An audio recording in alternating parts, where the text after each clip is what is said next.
Olá, leitora, olá, leitor, como estão? Retornei aqui porque eu me senti impelido a gravar um vídeo, embora eu não tenha terminado nenhuma leitura, né? Não sei se está um barulhão aqui, mas vou gravar assim mesmo. É a máquina que está batendo aqui, está centrifugando a roupa, né? Já finalizando aí o processo de lavagem. Mas você vê como a vida de leitor é um pouco imprecisa, imprevista. Nada segue uma linha exata, né, reta. Sempre tem umas intempéries aí, digamos, nos nossos planos de leitura, não é mesmo? E como eu havia dito, eu ia começar esse final de semana 10 dias num hospício da Ellie Blake, eu acho que esse é o nome da autora, uma autora dos Estados Unidos, do final do século XIX, ali em Nova York e tudo mais. Eu comentei no meu último vídeo. Porém, por alguma razão subjetiva, dei pouco prosseguimento em Helena, mas essa semana sim vou finalizá-lo, na fase romântica de Machado de Assis. E é até interessante que eu vou fazer um contraponto, se meu interfone não tocar antes, com a leitura que eu dei início. Eu dei início que dia? Sábado à noite?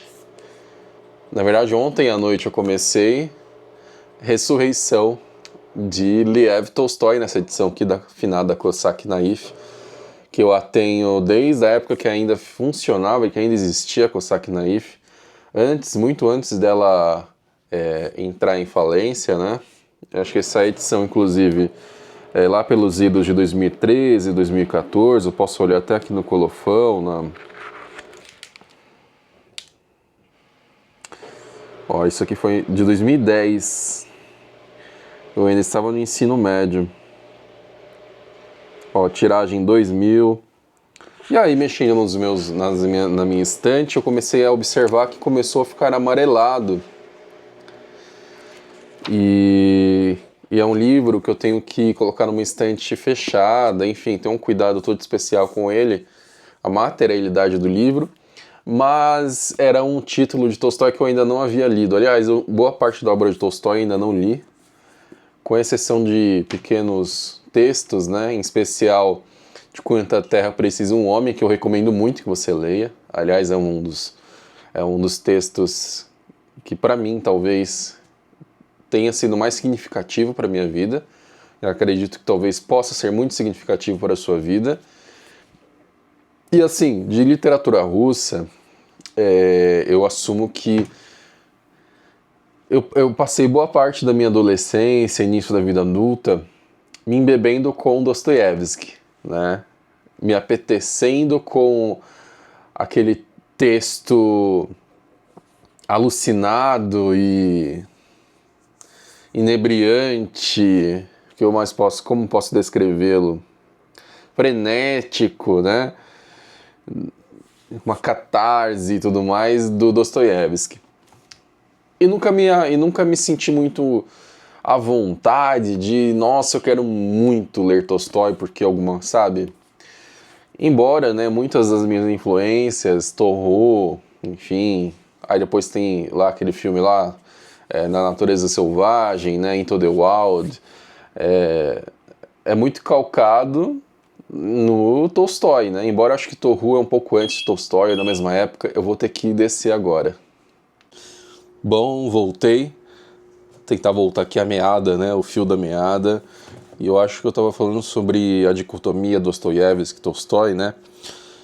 E tentar recapitular um pouco, porque esse aqui não é um vídeo sobre as minhas impressões da última leitura, mas é um pouco, né? Que eu tô ainda no início do início aqui de Ressurreição de Tolstói. E para mim, Tolstói, aqueles livros caudalosos, né? Enfim, muito longos, aqueles calhamaços, Guerra e Paz que tá ali em cima, Ana Karenina, que não tá aqui, mas em outra oportunidade, quando for ler, de fato, eu vou trazer para cá. Eu tentei, tá? Guerra e Paz eu tentei uma época e não desenvolveu, porque, diferentemente... mas, pô, você pode me perguntar, né? Me indagar. Dostoiévski tem, assim, diálogos de 30, 40 páginas, né? Mas eu acho que, assim como o próprio autor tinha a questão da epilepsia, né?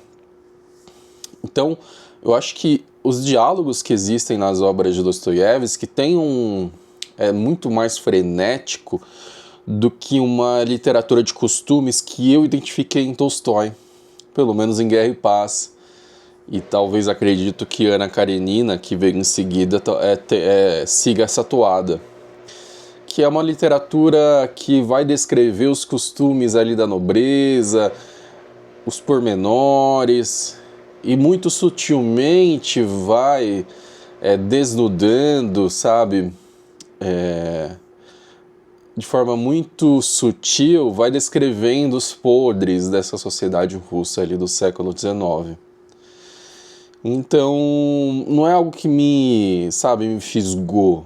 Embora, como eu disse no início desse vídeo, que de quanto a Terra precisa o homem, para mim, é um dos textos mais fundamentais que todo ser humano deveria ter contato em algum momento da sua vida.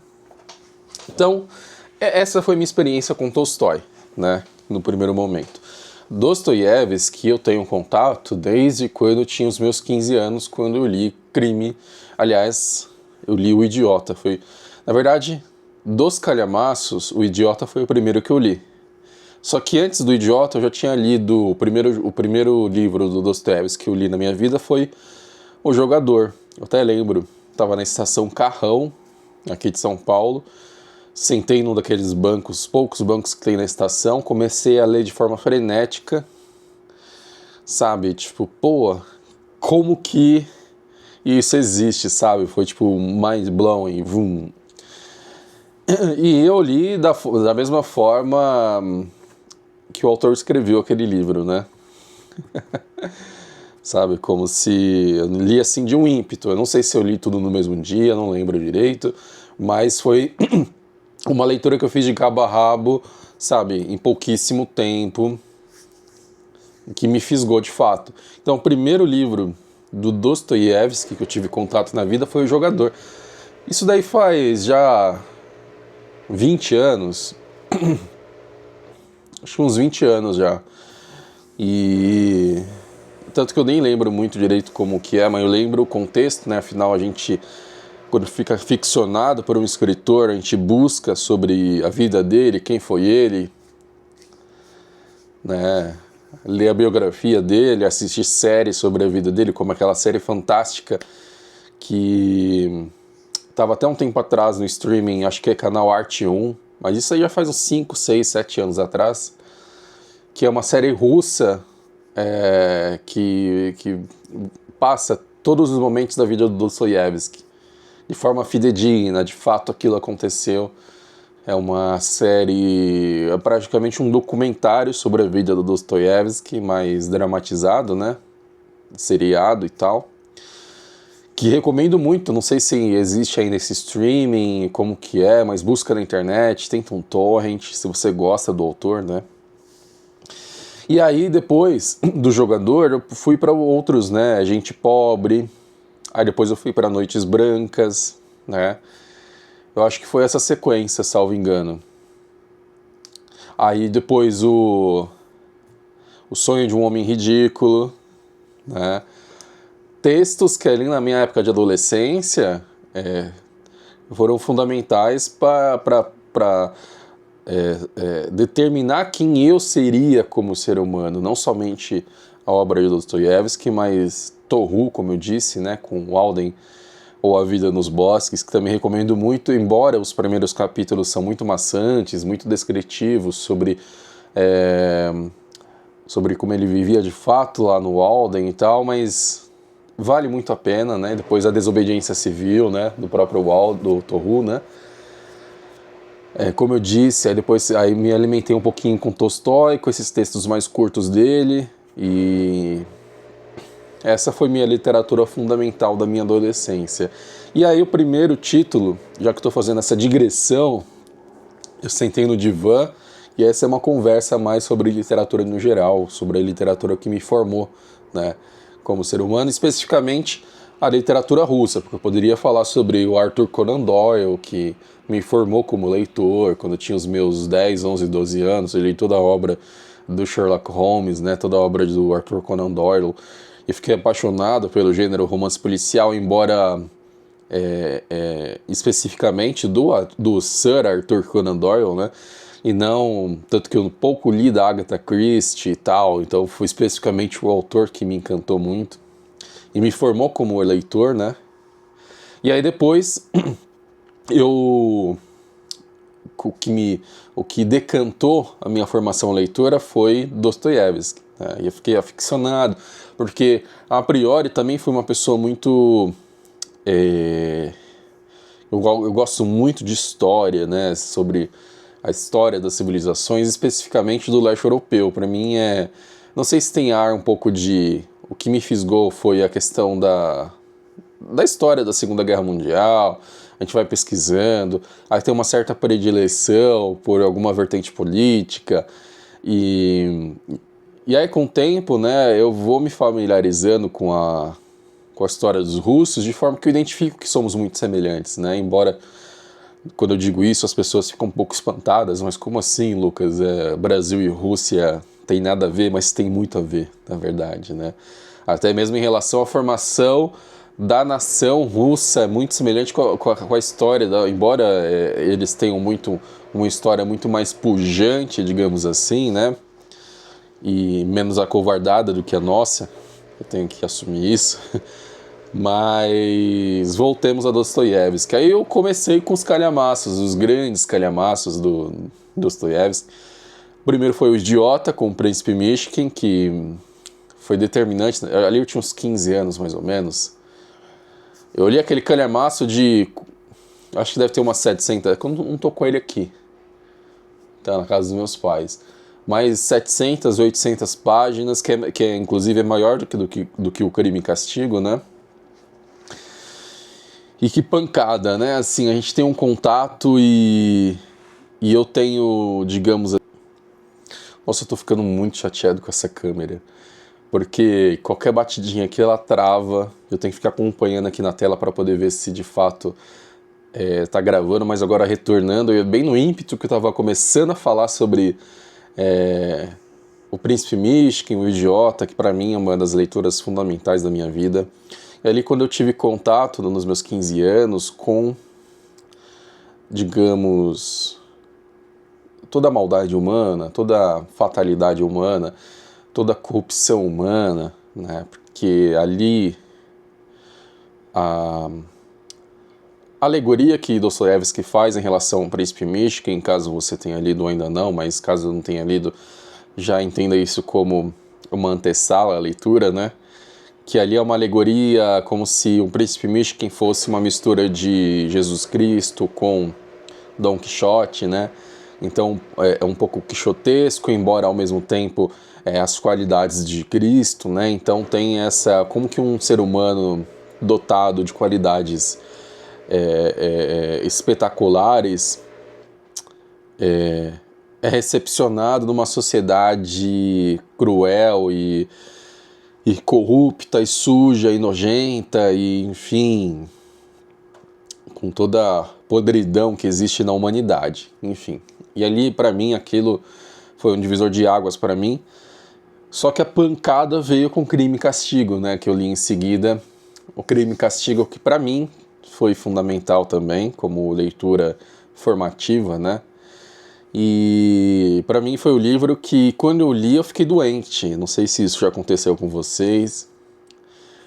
E foi especificamente a leitura, não sei se o meu organismo já não estava tão bem, se eu tinha comido algo que não tinha me feito muito bem à época, o que foi, mas se não foi exclusivamente a leitura da obra fez com que potencializasse de forma com que eu caí muito mal, fiquei muito doente mesmo, febre, de cama e tal. Especificamente na parte quando ele comete o crime, ele fica ali rente à porta enquanto tem os pintores ali do prédio da usurária, né?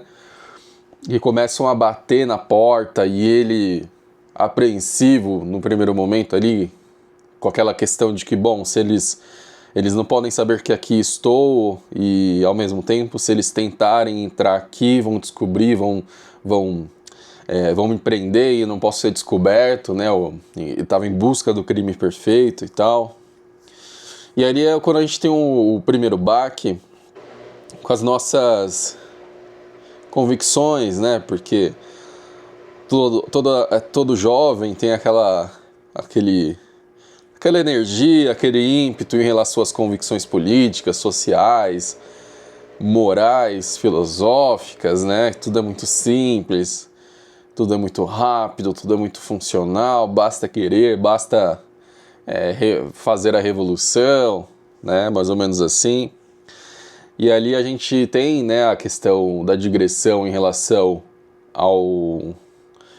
a dois mundos possíveis, né, que superpassa toda a obra de Dostoiévski, que é o núcleo revolucionário, niilista, né, e ao mesmo tempo o núcleo conservador, reacionário, monárquico, que repele, né, tem esse contraponto, né, niilistas e religiosos ortodoxos, né. Então esses dois mundos que eclodem, que colidem, né, e fervilhavam muito ali na Rússia do século XIX, que depois decorreu com foi colidir finalmente ali no início do século XX com a Revolução Russa, né, a Revolução de Outubro e tudo mais. A deposição da família real, a deposição dos Romanov, a execução dos Romanov, a Revolução e a Guerra Civil, né, os bolcheviques e mencheviques, eu acho, enfim. Mas é história, né? Voltemos à literatura. E aqui no Brasil, que aí eu vou fazer um parênteses, né? Aqui no Brasil, talvez porque Dostoiévski tem essa escrita mais frenética, mais, sabe, como se fosse um caleidoscópio, uma literatura mais epilética, né, digamos assim, e trate assuntos mais sociais de forma mais veemente, de forma mais visceral, né, de forma mais catártica, né, porque, bom, por um lado temos Raskolnikov, que comete um crime motivado por sua ideologia, motivado por suas convicções políticas, sociais, motivado por grandes ideias, né, o crime é justificado por suas grandes ideias, né? O Diário da Revolução Francesa, tanto que ele cita Napoleão Bonaparte, né? E aqui eu não vou lembrar os termos específicos, tenho que fazer uma releitura de Crime e Castigo em um momento da minha vida, eu tenho essa certeza.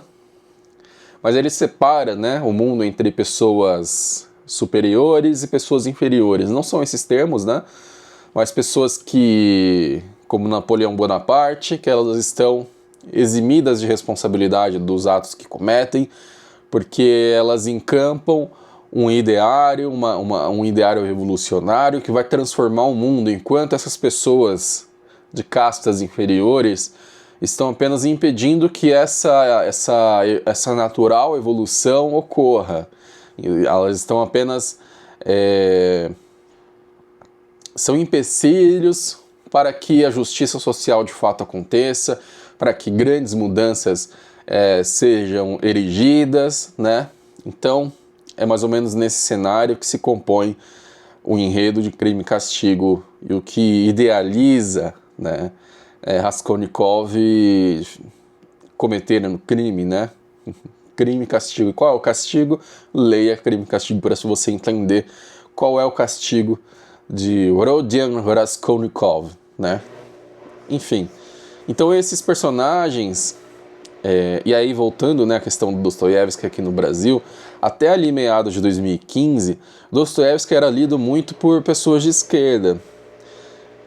E subentendia, pelo menos esse era o discurso, que Dostoiévski, né, embora não seja, né, fosse um autor ideário, um autor, como podemos dizer, um autor que fosse revolucionário, de esquerda, um autor liberal, coisas do tipo, porque ele trata assuntos que hoje são entendidos como sendo de esquerda, talvez, no senso comum, né?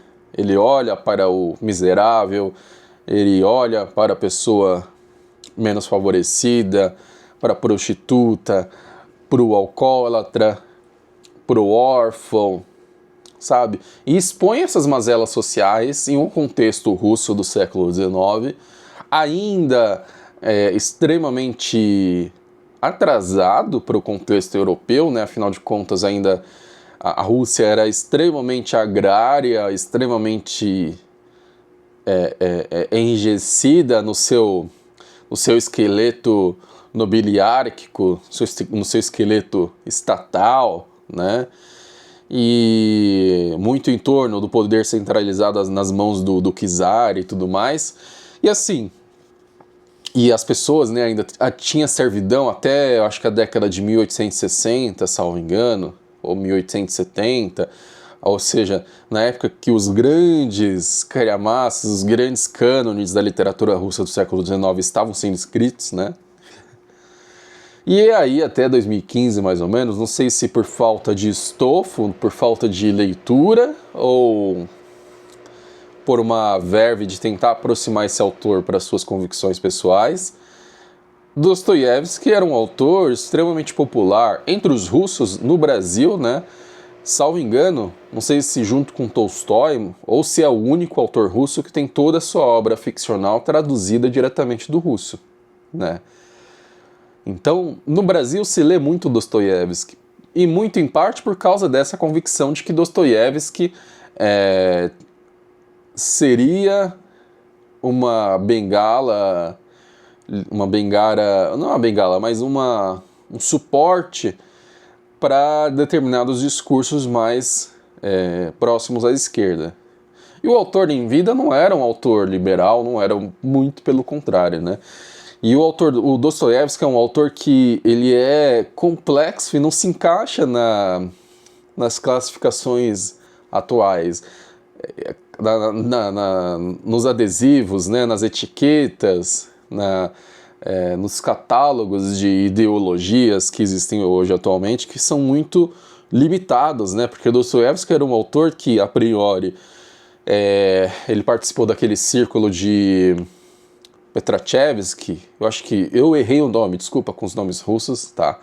Mas ele participou de um movimento que era, assim, de esquerda, um movimento que se discutia, era um grupo de jovens que se reuniam para discutir assuntos que eram censurados pelo czar, né? Que não se podia discutir em público. E ele foi penalizado, tanto que o que talvez faça com que a vida de Dostoiévski seja tão surpreendente quanto a sua obra, talvez seja um dos poucos autores que a sua vida é tão fantástica quanto a obra que ele pariu, né? Então fez com que ele fosse condenado à morte no último segundo. Ele teve a pena comutada para trabalhos forçados na Sibéria e ficou lá cerca de 10 anos, não foi 10 anos completos, né? Mas quase 10 anos completos. Ele em parte ficou na Sibéria em trabalhos forçados, em condições desumanas, insalubres, assim, das piores, né? É como se fosse um gulag, né? O gulag não é especificamente da União Soviética. No período czarista já existiam essas instituições, que na época da União Soviética o nome pegou gulag, né? Que é uma sigla, né? Mas na época dos czares, esses campos de trabalhos forçados já existiam, né? Esses campos de concentração. E para lá o Dostoiévski foi mandado, né? E depois eu acho que nos últimos 2 ou 3 anos ele serviu no exército russo, né? No exército imperial, como guarda em uma cidade muito distante da capital e tudo mais. Depois ele retorna. E quando ele retorna, ele leu a Bíblia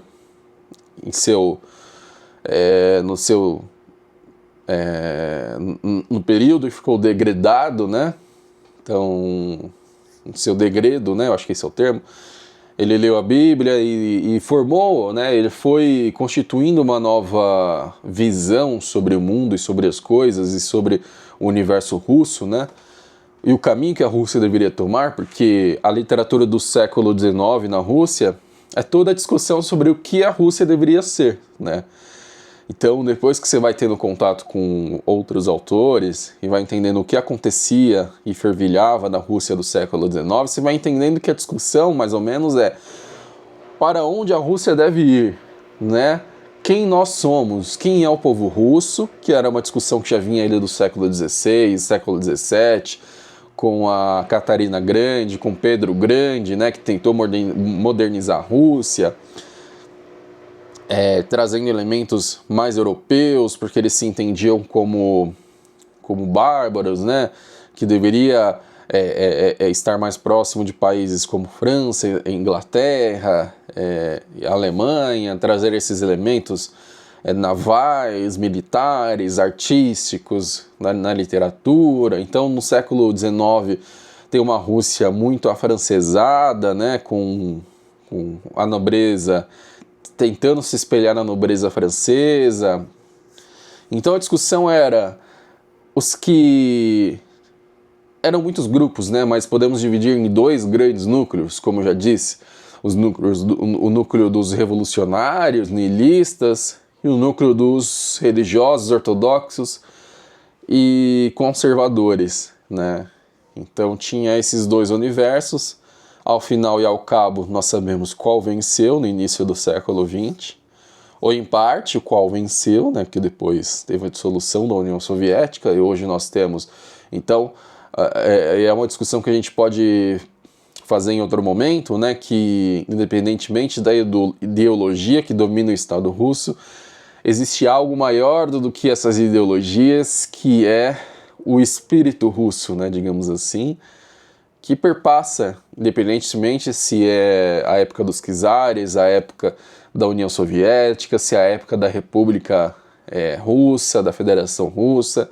A Rússia, ela não muda, né? Ele é esse país enigmático, magnético e que tem história, né, muita cultura, né, e que fez com que eu me atraísse para esse universo russo, né? Mas voltemos a Dostoiévski. Então, nesse contexto todo, nesse caldeirão todo, Dostoiévski é esse autor multifacetado, complexo, né? Quando ele retorna da Sibéria, quando ele retorna de quando ele foi servir como guarda, né, do exército, ele retorna já escrevendo, salvo engano, Recordação da Casa dos Mortos. Tem um romance antes que é A Aldeia de Stepanachkovo. Repito, nomes russos são difíceis de decorar. Mas em seguida já sai Recordação da Casa dos Mortos, depois vem Humilhados e Ofendidos, depois sai... não sei se Crime e Castigo saiu antes do Idiota, não vou lembrar agora, mas foi um em seguida do outro. Aí saiu O Adolescente, depois Os Demônios, e ao final e ao cabo, Os Irmãos Karamazov, que é um romance não concluído, que ainda não li, né? Pretendo ler, mas estou tentando me apetecer com obras de outros autores russos, né? Para não ficar bitolado só em Dostoiévski. Então, Dostoiévski é esse autor que, quando ele retorna da Sibéria, é um autor que é mais, digamos, conservador, que ele defende uma Rússia forte, uma Rússia monárquica, uma Rússia que expandisse, não sei se a luz aqui está acabando, uma Rússia que expandisse os seus domínios para outras regiões, uma Rússia imperial, a língua russa, a cultura russa fosse expandida, fosse na Polônia, que era a grande questão da época, e tudo mais. Então era um autor que não tinha nada de revolucionário, ao menos quando retornou da Sibéria, né? Ele retornou uma outra pessoa, né? Teve grandes revelações por lá. E Tolstói era um autor que eu acho que o Tolstói, ao contrário de Dostoiévski, é o autor que faz mais cara da esquerda, no geral, tá? E aqui eu não tô fazendo crítica à esquerda ou à direita, que eu acho que é uma bobagem, né, essa separação. porque política, no geral, é muito complexo, né? Então, você tentar se enquadrar dentro de uma etiqueta, você está se limitando, né? Mas voltemos aqui. Política não é o meu forte. Então, Tolstói, ele é um personagem que se aproxima muito mais de um ideário de esquerda, e ele é pouco lido pela esquerda brasileira, né? Eu vejo que talvez Dostoiévski é mais pop, porque ele trata as questões sociais de uma forma muito mais explícita, de uma forma muito mais energética, pujante, exposta, desnuda, sabe? Visceral, como eu disse. E essa escrita frenética, né? Para quem se acostuma com a literatura de Dostoiévski, você vai ler um diálogo de um jantar na casa do príncipe Mishkin, que tem 50 páginas, é só o que está acontecendo ali em 2 horas daquele jantar. O cara, sabe, o maluco escrevia parágrafo lá de 4 páginas, sabe, uma coisa que fica até sem ar às vezes. E talvez isso que atrai um pouco, né? No primeiro momento pudéssemos achar que não, mas é uma coisa muito pessoal também, né? E Tolstói é uma leitura que, em dados momentos, pelo menos quando eu tentei ler Guerra e Paz, não é o caso aqui de Ressurreição, né? Acho que estou na página 70, alguma coisa assim. O que temos aqui até então, antes de Ressurreição, era para mim, o que eu posso estar redondamente enganado, mas pelo pouco contato que eu tive, com exceção de Quanta Terra Precisamos, Guerra e Paz, por exemplo, que eu li acho que umas 100 páginas e eu falei, putz, eu vou deixar para um outro momento da minha vida. Que é uma literatura de costumes, como eu já disse, né?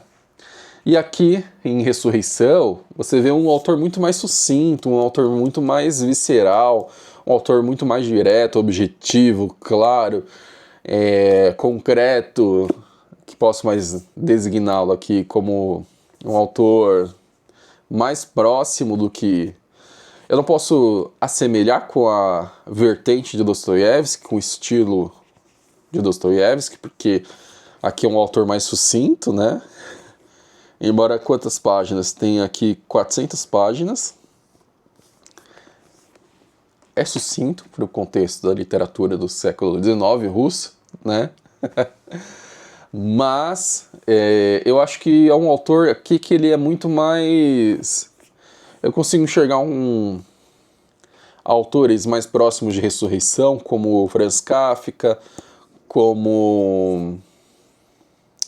o do Velho e o Mar, esqueci agora. Ernest Hemingway. Autores que são muito mais diretos, muito mais... Eles não enrolam muito, sabe? Eles não ficam desenvolvendo muito. Eles vão diretamente naquilo que interessa. E aqui, diferentemente de Guerra em Paz, que tinham seus conflitos, pelo menos nas páginas que eu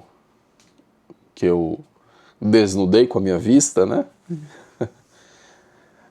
As páginas iniciais ali, que ainda vou dar prosseguimento nessa leitura, né?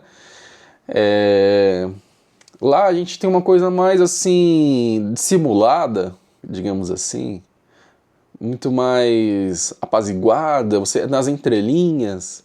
Aqui não, aqui é pancada, aqui é direto, aqui você tá denominando como as coisas realmente são, sem firula, digamos assim. Então eu acho que por isso que é interessante, porque Ressurreição foi escrito depois desses 2 grandes calhamaços, né? Depois de Guerra e Paz e depois de Ana Karenina. Então Ressurreição é uma obra depois, já numa maturidade. Aqui estamos falando da década de 1880. Então aqui o Tolstói tinha uns 50 anos já, talvez, se não me engano. 50 para 60 anos de idade. Ou até mais, viu? Até mais, porque ele viveu bastante. Viveu até ali início do século XX, né? Então, vai ter mais vídeos a respeito dessa obra aqui. E recomendo muito porque, ao contrário do Helena de Machado de Assis, que eu vou concluir, tá? Ainda essa semana. O Helena, aqui a gente tem uma fase romântica de Machado de Assis. As coisas são muito belas, né? Aqui tem uma filha ilegítima, né? Fora do casamento. Temos aqui um conselheiro de estado que falece, deixa uma herança, né? Ali no bairro... esqueci o nome. Indaiá, não é? Um bairro lá da zona norte do Rio de Janeiro, um bairro nobre ali, na época nobre, não sei como que é hoje, né? Perto da Tijuca. E um conselheiro de estado falece, deixa uma herança para o seu filho e para sua irmã. Ele já era viúvo no momento do falecimento. E essa herança também tinha que ser dividida com uma filha ilegítima que ele reconhece no seu testamento. E todo mundo aceita, embora tenha algumas divergências iniciais ali por parte da irmã, né? Mas aos poucos todos aceitam e começam a dividir afetos com essa irmã que aparece, uma adolescente, quase adulta praticamente. Só que aí eu sei que vai ter um caso aqui de... como fala? Um caso de... Quando é irmão com irmã... Putz, esqueci agora, mas você sabe do que eu tô pensando aqui. Vai ter esse tipo de relacionamento afetivo, né? E eu acho que até sexual, né? Entre meios irmãos. Mas tudo é romantizado, tudo é bonito, né? Não tem, quando a gente sabe, né? Tudo que envolve dinheiro. Então por isso que aí depois a gente vê. É interessante ter contato com essas obras antes da fase realista do Machado de Assis. Porque aqui também o cara é sensacional. Porque a gente se sente afagado pela escrita do Machado de Assis, na sua fase romântica, né? E apesar de não ser fidedigno, né, não existem inicialmente conflitos como em outros romances, né? Conflitos do autor cadáver ou do, né? Quem traiu, Capitu traiu Bentinho ou não, enfim, tudo aquilo que a gente conhece muito bem, ou do alienista, né? Aquela parte mais cômica, mais realista também, que tenta expor toda a fase realista, não só do Machado de Assis, mas de vários autores, tentam expor essa parte mais, digamos, de crítica social, de como o ser humano de fato é, em contraposição às fases românticas da literatura brasileira e universal, né? Mas é gostoso ler isso daqui, por isso que eu vou, talvez, até o final dessa semana, concluir essa leitura. Assim como eu acredito que até semana que vem vou terminar essa daqui, porque... E aí até fazer uma contraposição, né? Porque, por exemplo, Tolstói, acredito eu, não tem uma fase romântica, né? Tolstói já é uma fase... Aqui na literatura russa, né? Eu acho que talvez não tenha tido uma fase tão proeminentemente romântica no século XIX, né? Como a gente teve aqui no Brasil com José de Alencar, Afonso Guimarães, Machado de Assis e tudo mais. Aqui não. Aqui tem uma contraposição interessante de um livro de uma fase romântica, né? E um livro que é pancada aqui do início ao fim, né? E aqui temos personagens muito interessantes, que a gente pode fazer paralelos muito interessantes com a nossa realidade, tá? Por isso que eu falo que não só a história do Brasil com a história da Rússia é muito semelhante, mas as nossas realidades atuais são muito semelhantes, né? Então é isso. Já deve ter uns 50 minutos de vídeo. Então, para não ficar muito longo, esse foi o papo que eu quis expor. Se você sobreviveu até o final, então comente aqui embaixo, interaja para eu saber que você existe. Aqui, ó, cabelo todo desgrenhado, que eu vou dormir daqui a pouco. Mas eu senti essa vontade de ter essa conversa aqui sobre literatura russa. E os 10 dias no hospício eu ainda vou ler, tá? Mas vai ficar para a semana que vem, porque eu não quero abrir muitas frentes e depois no final não dar conta de nenhuma das leituras, né? Mas finalmente lendo Ressurreição, depois de 15 anos que eu tenho esse livro, e Machado de Assis aqui no livro da biblioteca, que também vou ler até o final. E aí depois, quem sabe, eu tenho mais Tolstói aqui em cima, eu tô olhando aqui pra cima, porque tá tudo aqui em cima. Eu tenho mais Tolstói, tenho mais Dostoiévski, mas eu quero dar uma distanciada de Dostoiévski, tá? Ter contato com outros autores. E eu acho que é uma coisa muito subjetiva, muito feeling ali na hora, do que a gente... Não tem como objetificar, né, a literatura, aquilo que a gente sente anseio, que a gente sente vontade de ler. Eu acho que é muito da... estar passando as mãos pela estante e, na verdade, o livro escolhe a gente, né? Eu acredito muito nisso. Quando eu passei aqui, eu falei, não, vou ter que ler Ressurreição, não vai ter que passar, não, eu não vou terminar agosto sem concluir essa leitura. Então, faz parte desse meu desafio pessoal e terminar aqui Machado de Assis. Então, ótima noite, ótimas leituras. Até talvez semana que vem, porque não, só se me der mais vontade de falar sobre literatura. E é isso. Abraços e ótimas leituras.